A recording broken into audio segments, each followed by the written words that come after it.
Welcome to Club Fitting Chronicles. Welcome to another edition of Club Fitting Chronicles. This is the Christmas edition, and we have Doug back from Tennessee, and he's going to be talking to us about what he has been learning. Again, Josh wishes he was here, but he is between working at the golf shop and working another job, which I don't know what that is yet, and he is assistant coaching at the college, and I know he broke his golf bag the other day, but I don't know if it was out of anger or just it broke. But he wishes he was here. We wish all of you a Merry Christmas, and we're going to be talking about things that Doug has been learning as far as his golf game.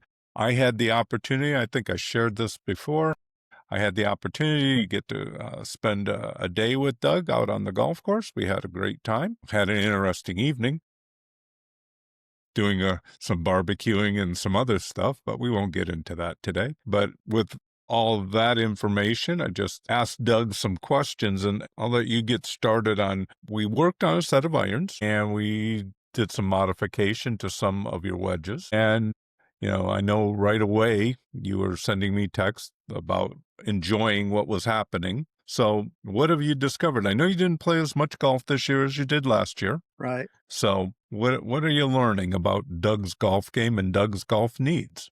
Well, first, Merry Christmas, Gene. This adventure has been interesting, just kind of learning about, really what I like and don't like, because I didn't really know. I had an idea. I think intuitively you have an idea of, hey, what do I like in a club? This club works. I can hit this really good.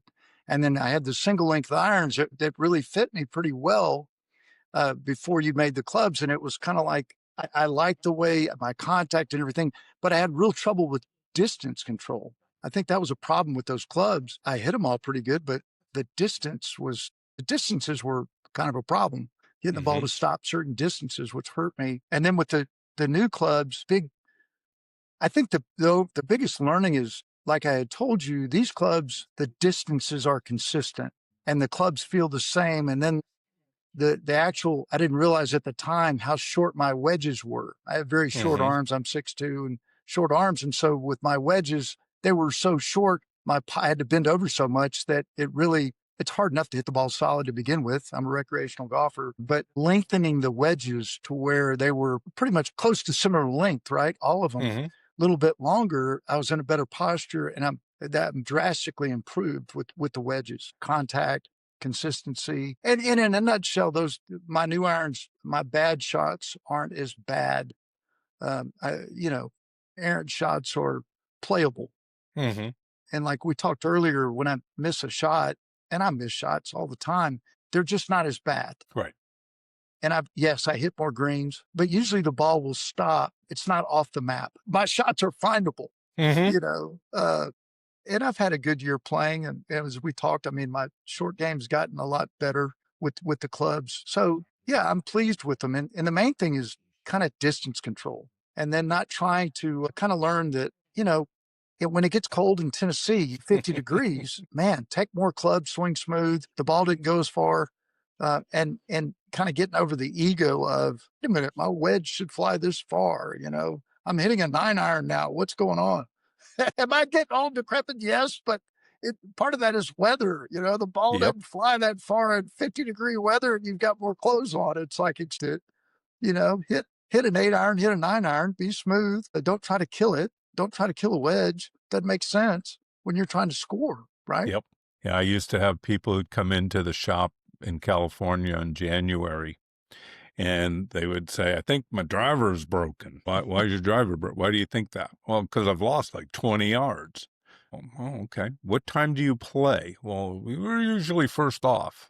In Southern California, believe it or not, in January, sometimes that's 38, 37 degrees. It gets cold at night, but then it will warm up during the day. Then I would ask the question, where do your clubs and golf balls, where were they the night before you played? Well, in the garage. Okay, so the golf balls got nice and cold. Do you play with one golf ball, or do you rotate golf balls throughout the... No, I'll just play with one golf ball. I don't want to lose anything. Okay. So you're playing with an ice cube. And I would run a test with them. I would put a golf ball in our freezer at the shop, and have the guy warm up, and I'd have another golf ball just at room temperature, get him on, 10 minutes of warming up, hook up TrackMan, have him hit the ball that's at room temperature. Okay, we get a distance. I walk over. It's the exact same golf ball, except for it's been in the freezer for the last 15 minutes. Put it on the tee. And again, it's not ice cold, but it's colder than the other one. And, make a pass at it. And he wouldn't be able to see the results. Was that a good swing? Oh, yeah, I hit that one solid. That went 15 yards shorter, and you could see the ball speed was different. We would look at where impacts were, but temperature matters. It just, the colder it gets, the shorter that ball's going to fly, because it's not as elastic as it was. And it just, it's like back in the good old days when I played baseball, and you'd hit one off the fist on a nice warm April morning or afternoon, and 45 minutes later the bees finally started to come out of your hands. Cold is not good for golf, not for distance. No, it's different. Now, when we were building the irons, originally you had talked about maybe I should have these a half an inch longer, and I kind of worked against that and said no, making the shorter clubs longer made more sense to me than making the longer clubs longer. Thoughts? No, as I look back now, that I'm grateful for that, because if my 5-iron was any longer, it'd be harder to control. Mm-hmm. So, the 6-iron, the 5-iron, yeah, that would have been a miss. So I completely agree. Keeping those the same length, but just lengthening the shorter irons, the wedges, which is, I prefer that. There's no doubt. And even shortening the drivers help. So I completely agree with you on that now. I would not want my 5-iron to be any longer whatsoever. Yeah, and I understood your point. Well, my arms are a little bit short for my height, but it wasn't like Tyrannosaurus Rex arms. Yeah. It wasn't drastic. T-Rex. But yeah, T-Rex. There I are laughed very with few my son people about who, unless you stand up out of your posture on every swing, which is not something you want to train for, having longer usually is not going to be the better option. Unless, again, you're 6'6", then you might go half an inch, maybe even 3/4 of an inch on the longest club, but you're going to step the other clubs down a little bit less so that be able to hold your posture on the shortest irons. Yeah. And I do like, Gene, I like the weight of the grips and the counterbalance of the clubs. And that's a preference that I've kind of learned too, is I really like the weight of I like to feel the weight in my hands. And it's just a preference. Yeah. And again, who does it need to work for? Yeah. You. For whoever the player is, for me, I like that. Right.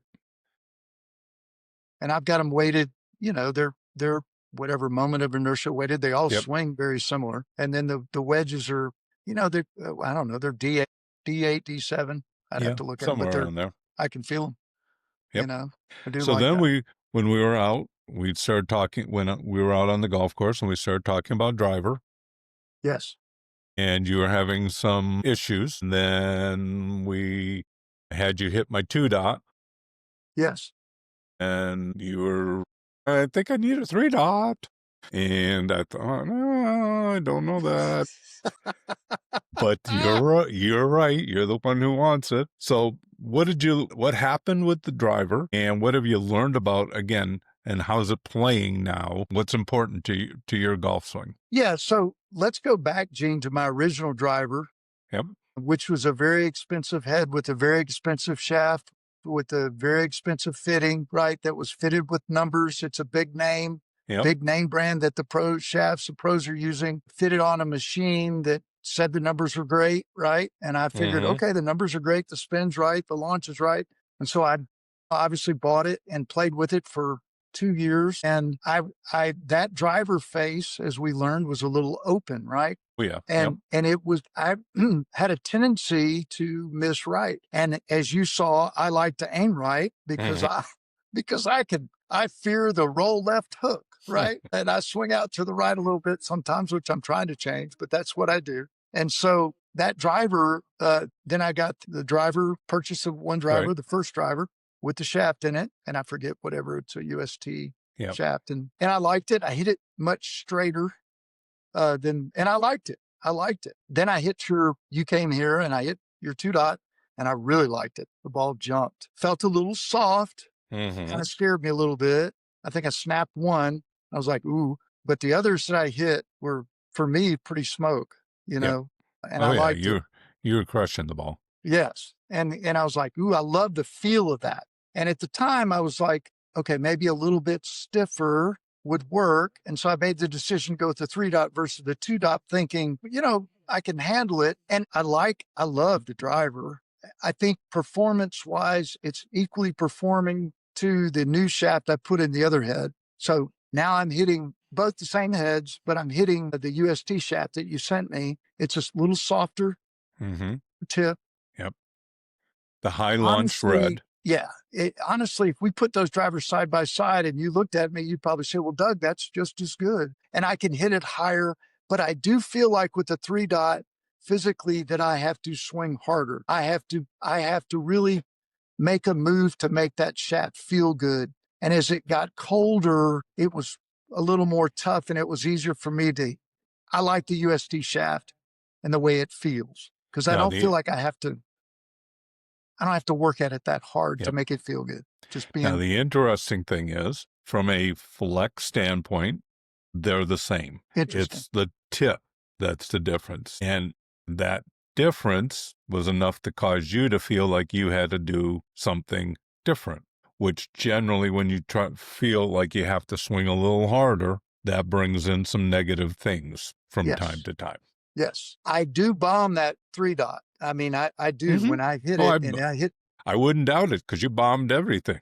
well, I don't know about that. I can bomb it. I do hit it straight. I think the trajectory's a little lower and I still haven't, it's still a very strong backup. Like, the Formula One guys have backup Right. cars. It's strong backup. And I still, it's only I got it in October. So it's, when it heats up again, Mm-hmm. I hit it very straight. I do, so it's still in play, but I did, when you sent me that shaft, I did tip it, I think a half inch. I tipped it and put it in, which was kind of fun. And I floated and did all the stuff. I do like it. I do like it. So, and then I've got put another grip on it, counterbalanced it, and I weighted it. I don't know. I think it's D3, D4 or something like that. And I'm playing around with it. It's fun to play around with tape, Mm-hmm. but I do like where it's at right now. Yeah. So I'm pleased with it. That's kind of like the focus of this year. Really, the driver, I've gotten into kind of short game swings. We talked about that Yep. earlier. It's like, okay, how do you get the ball in the hole? Bring a bigger shovel. Yeah, no doubt. No, but I like the driver. I do like it. So, If I miss, it's not by much. It's not like mm-hmm. I'm hitting the ball out of play. I don't hit the ball out of play with that driver, which I really like. Yep. And again, the biggest difference is it's a square face. Yes. Yeah, it is. It is a square face. It's not open, not closed. It's square. So I do like that in both those drivers, the ones that I got from you. Because I know if I make a mistake, it's on me. Mm-hmm. It really is. So, and I hit more fairways with it. Or if I'm not in the fairway, the ball's playable. Right. Not having to chop down trees. Yeah, not having to play, golf. Yeah. Which is okay. The hardest thing because I watch people all day with the big name brand drivers, and I was playing with the guy the other day and looking at his driver and going, that's about 4 degrees open. And you're only missing the center of the fairway by about 35 yards right. And you hit naturally a fade. And we're playing on a course where the rough is about a 8-yard wide patch, and then it's desert and it's scrub and, there's rocks and everything else. And he was getting to visit, all those places quite a bit at first. And it was, okay, if you can hold the driver this way and get the driver so that it's looking straight up and down as you're holding it, and then if you can then take that down to the ground, but don't sole the club, hold on to it, don't let go of it, you got a chance of being able to do that repeatedly, and that will help you. Well, he would hit one, it would be very good. Then the next one, he had it a little bit goes left. Right. And then the next one, he adjusted so it went right. And he was like, this is frustrating. Right. Yeah, it is. It's because the human eye, we were talking about putting, the human eye has a hard time from the distance you are away from the golf club to see a 1 degree change. 1 degree change is a very small change. But 1 degree at like your club head speed is rough or fairway. I mean, because the ball's going, 250 yards. And if it starts off 1 degree offline, that's not a whole lot until if you're hitting it 100 yards. But if you're hitting it 250 yards, that could put you into a little bit of trouble. With your driver, all I got to do is set it down. Right. Now, I might aim wrong. That's me. But I don't, it's just set it down. It's square. Or I need it 1/2 degree open. Or I need it 1/2 degree closed. But you can't get that with the major clubs. Right. And this guy had, his driver was 4 degrees open. He had a 2-wood that was about 1.5 degrees open. He had a hybrid that was like 3 degrees open. So it's, every club is a little different. And, you're aiming at a small target from a long way away with the club that's supposed to go straight, hopefully, and get me to the target. But I can't even aim it. I can't put it down behind the ball in the proper place. Right. And that just makes the game so hard. Yeah. So are you noticing with the UST Red, the high launch, trajectory difference compared to what would you say? How many feet compared to? I don't know if I can guess the feet. I just know that it's easier to hit the ball higher with the shaft. Okay. To my eye, it's more pleasing to my eye. I don't have to work as hard to hit the ball higher. Okay. And yeah, so, and I can move it left to right if I have to. I'm not as good as moving it right to left, but I'm trying to hit it straight. But I don't know. I couldn't really tell you a actual number, footage, elevation compared to the other, but there is a difference. I can hit the other higher if I widen my stance and I focus on, moving the ball up, but not as high. Right. I'll just say and I don't want, it's never the goal to say, okay, if I work really hard at it, right. It's, one of the things I used to play in a men's club with, A, B, C, and D players, and the D player would be standing next to me on the tee, and he goes, which way are you going to work this ball? Which way do I hit every ball? Slightly right to left. Well, isn't this call for a fade? Which way do I hit every ball? Right to left. I just changed my target a little bit. If that doesn't work, oh well. How consistent have I been hitting it slightly right to left? Well, every hole, it's pretty boring. Thank you. Why do you think I don't hit a fade? Because I got about a 1 in 4 chance that it's going to work. Yes. I don't like the other 3 shots. Yeah. My fade is usually straight. Yeah. Yeah. If I hit a wick slice with my friends, it went dead square straight. So, okay. Yeah. Then we were working on a wedge. Yes. And you built it. I sent you the head. Yes. What were you hoping to accomplish? And what was the difference between it and the original that you had? Okay. The original wedge had a very wide sole with a lot of bounce, which was similar to my current sand wedge that has a wide sole and a lot of bounce. So my hope was, number one, it was an old wedge. It needed to be replaced. It was many years old. And I wanted to, play with some spin in them. I was hoping for a wedge I could hit off hard pan, which I'm still working on. So I don't know. The wedge that I got from you the sole is more narrow. It does have some bounce, but I don't think it has as much bounce. I haven't really measured it. But I do like the way it sits on the ground. It sits flush to the ground. And it's a 60-degree wedge. It has a lot of spin. I do like it. It was kind of fun building it, ordering the weight to get it the way I wanted to, and then going through that process of putting the weight in the end of the shaft and then the weight in the club and then gluing it up and kind of getting it, I had same shaft as my other wedge. So we did that in October. I like it. I need to practice more with it. Man, it really spins the ball, which is great. I'm learning that on how to judge it, kind of working through, like we talked earlier, just basic chipping technique. Like I said earlier, I'm not great. I'm good out of rough and grass. When you get to hard pan, that's where Doug is practicing, hard pan chips, hard pan pitches, Come and you play out know. of the desert. Yeah. Well, if I was in the sand, I Well, there's like no the sand. sand. This No, is no like, sand, rocks, this is rocks hard and snakes. as you can chip off a piece. But I like the wedge. It has a different sole. So it gives me different options than my, wide sand wedge. I'm kind of a digger out of the rough and I think I'm a decent sand player because of that. But I'm trying to work on like basic chips. Just can I hit the ball off the third groove on a 10-foot chip?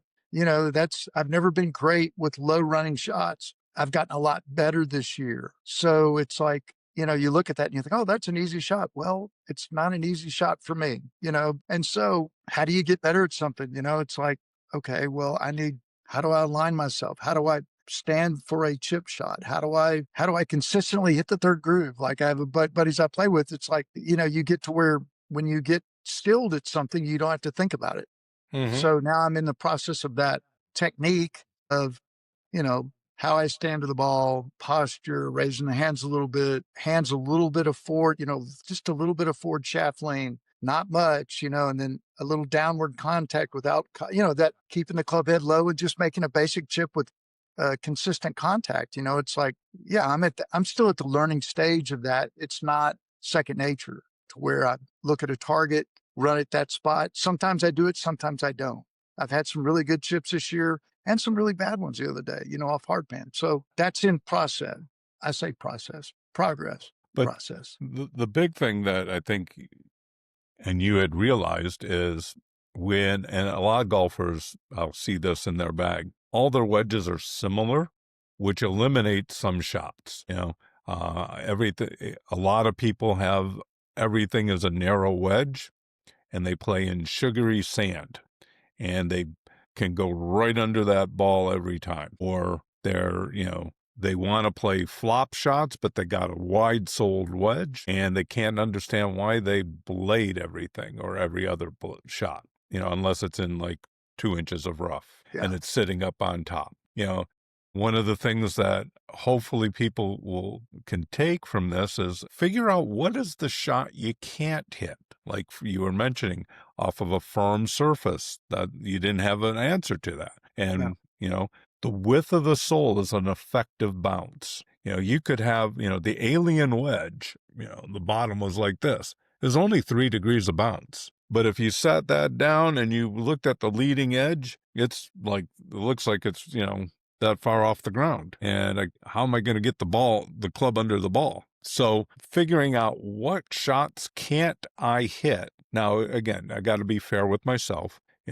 I can't do some of Jordan Spieth's shots. There's a reason for that. I'm not Jordan. But if there are shots that I'm having a difficult time with, like coming out of the sand, maybe I do need a wider sole wedge for that. Or, we in Arizona, with the overseed, our grass is about that long in front of the greens. Well, you got a wide-soled wedge and you're trying to hit a chip shot with that, forget it. On the other hand, we have our ruffle is like this around the greens. And if I have all narrow soles and very little bounce, that becomes an issue. I can resod my front yard.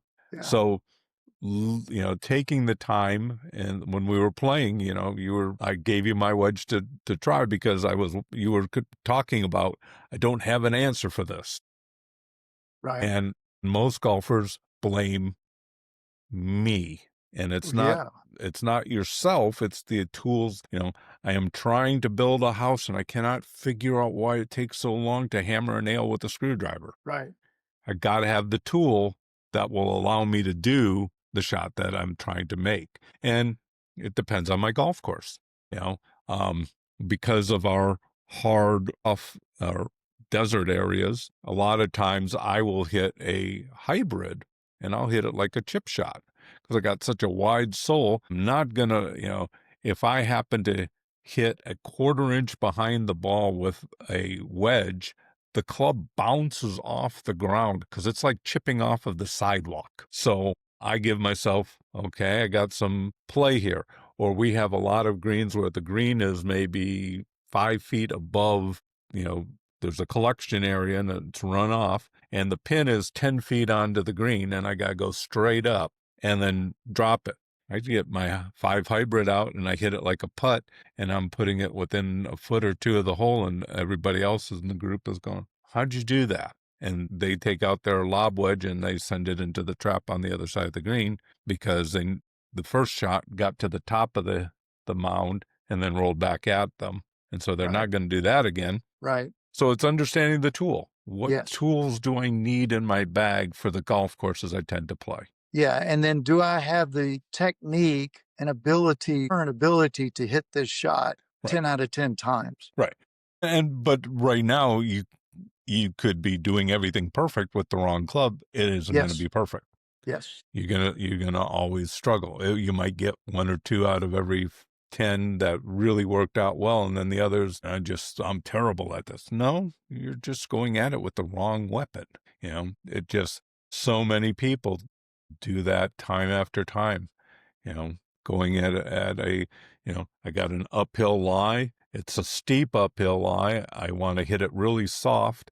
And so they lean the front edge into the ground, and then they wonder why they just carved out a nice little hunk of watermelon turf and don't have the club for the shot. You hit a great shot, a great drive, a great iron shot close, and then lay side. Yep. Yeah. Yep. And again, the average golfer says I made the mistake. But again, if I'm grabbing I don't have the right tool in my bag. Now, you don't have to have, like if you walked into my garage, there's about 47 clubs back there because I like to tinker around and stuff like that. But don't need to have 47, but you need to at least, find a good club maker or find somebody who you can talk to who can hit that shot. What are they hitting it with? Right. And compare what you have to what they have. Yeah.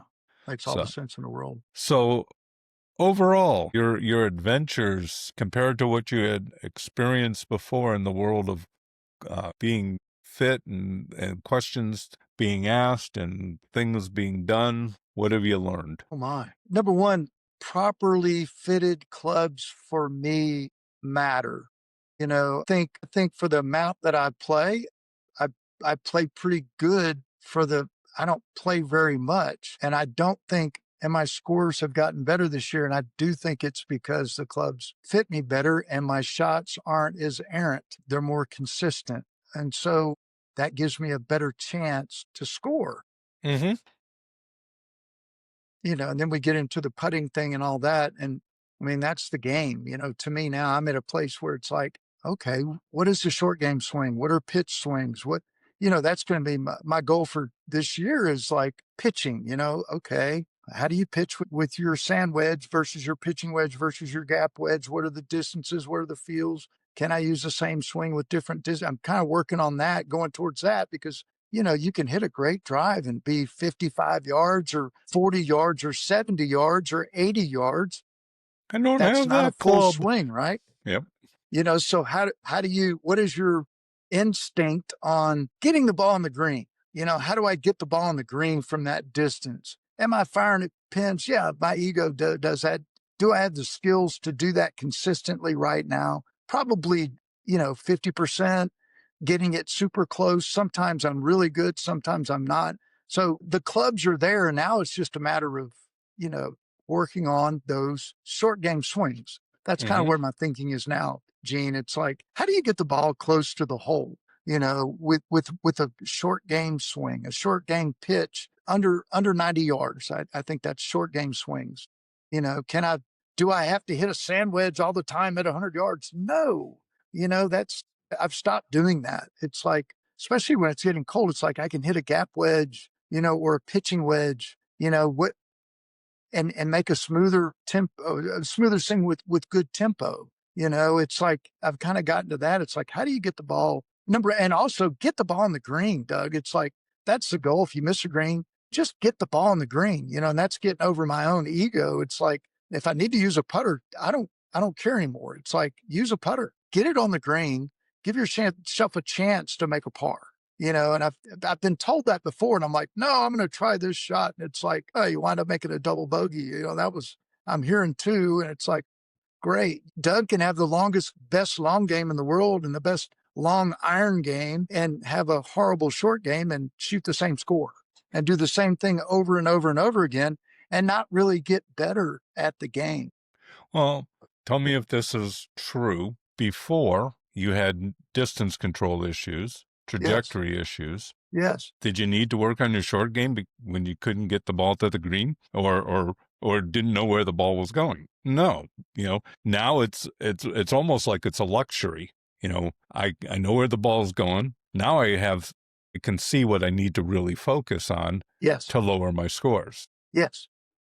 Before, I just needed to focus on everything because I didn't know where the ball was going. Now I'm in the fairway. I hit the ball to the green. I have a legitimate shot at hitting the green.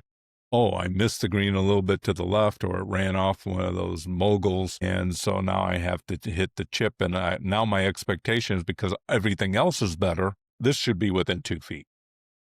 Right. And that takes time and work. And again, you only played 20 rounds, you told me, this year. Yes. What's the first thing that leaves your game? The short stuff. Short game. Yeah. So, I hope people understand. So many people don't need to be fit. It's all I need is the most expensive golf club. If I get really expensive golf clubs, then my game will be better. And Gene, I'll just tell you, my son, has a nice set of clubs, got fit and all that, and his wedges were very short. And I spent 6 months saying, your wedges are too short. He finally got some wedges that are fit, the same as mine lengthwise. And he's like, metanoia, it's like, wow, I'm not blading the ball anymore. I'm not hitting it fat. And, his short shots, and he's much better. He's like, man, I'm like, I didn't say, yeah, I told you so, but it's kind of like, yeah, I told you so. It's a game changer when he's built like I am, Well, and again, the game is hard enough. Could you imagine playing, you're a football player, you played college and professional football. Could you imagine if every day you wore different pads, the footballs were different? Yeah. And the guy who was running the routes was running it at a different speed. That's a real problem. Yeah. Yeah, that would be a real problem. You would never accept that. But in golf, it's me. It's all my fault. And I watch so many people beat themselves up out on the golf course with their 46-inch long driver and they're 5'8", and they swing too upright or they swing way, too flat, trying to make it work, and they don't feel the golf club. The other day I gave a guy like 5 inches of lead tape because I could tell you don't feel the end of that stick, do you? What do you mean? I handed him a club. He goes, can I swing this? How come I hit that so well? Well, one, because it was similar weight-wise to what you need, but more importantly, you could feel the head. And like you had mentioned, your white Golf Pride grips. You need to feel the butt end of the club. Yes. You're swinging the grip. You swing the grip. Yes. And if you're going to swing the grip, you got to feel it. It's not just that tactile. I can tell that there's rubber underneath my hands. That's not swinging the grip. No. It's feeling where that grip is, the weight that is there. And again, is it a lot of weight? No. But it's enough weight so that you can feel that. Yeah, it's important. I mean, it's important. The tools matter. They matter. They really matter. And I need forgiveness. I mean, my clubs are forgiving. Touring pros need forgiveness. Oh man, I need forgiveness, and because I have misses all over the face. Not all over the face. I hit it pretty good, but it matters. So it's like, why use something that's hard to hit or that I don't hit well? And it is. I think it is. If you in the game, if the self-blame stuff just doesn't work. It doesn't work. It hasn't worked in my experience. Right. And it really doesn't work in anybody's real experience, but it's what we assume because I should be better than this, so it's my fault. Yeah. You know? And you you don't know what you don't know um, until you know. It's kind of like, Yeah. until you you don't have anything to compare it to. Right. I Right. remember you telling me about the getting fit, and the shaft told you that you needed to have a 120-gram shaft, Right. and you couldn't hit it. No. And again, by the numbers, that would make sense to me watching your swing. You move the club pretty quickly through the hitting area when you want to. But then there's Doug and what his feel needs are. And his feel needs are, I don't need to feel like I'm swinging a sledgehammer because that makes me try to swing it harder. You Yes. mentioned with the 3-dot, and the tendency is I feel like I need to swing it harder. Again, that's most golfers' reaction to things that are stiff. Try to swing it harder. That works out well for usually nobody, and then I just can't stay down. I was talking to a guy at the golf course today. I can't stay down on my shots. Well, I know what your shaft is too stiff. You're swinging out of your shoes. And he goes, "Really? You think so?" Yeah, watch. I told you that before. You have a beautiful swing when you have your hybrid, which was a much softer flex. You throw your driver in your hands, you become like kill ball. And I got to swing hard at it. And he pulls out of his posture and does all kinds of other things. And it's just our reaction to the equipment. Yes. And that's a hard way to play the game. Yeah, no doubt. No doubt. And people will know. I mean, if you make yourself aware of it, you'll know, I think. Yep. Well, in our the last podcast, that's what we were learning. He went down to a nip-on stiff, and his club head speed with an iron is like probably he truly needs an X, but an X feels terrible. Right. Josh said the same thing. I hate X flex shafts. They feel like I could pole vault with them and they wouldn't bend. I don't like that feel. Right. The feel is more important. It's the 2-dot shaft was a 70 to 75 mile or 77 mile an hour shaft. You're swinging at about 108 or so, and you hit it a mile straight as an arrow, except for the one time when you really tried to roll over your hand. Yeah. Yeah. But it doesn't cause you unless the feel makes you do something. Right. And there's a long drive guy I was Adam Porzak's video. What flex are you swinging? An L. Well, how far did that last one go? 410 yards. Right. But it's as long as the shaft is well designed, it's in its right plane, all that other stuff isn't working against you. The flex doesn't do that. You do that as a response to the flex. Got it.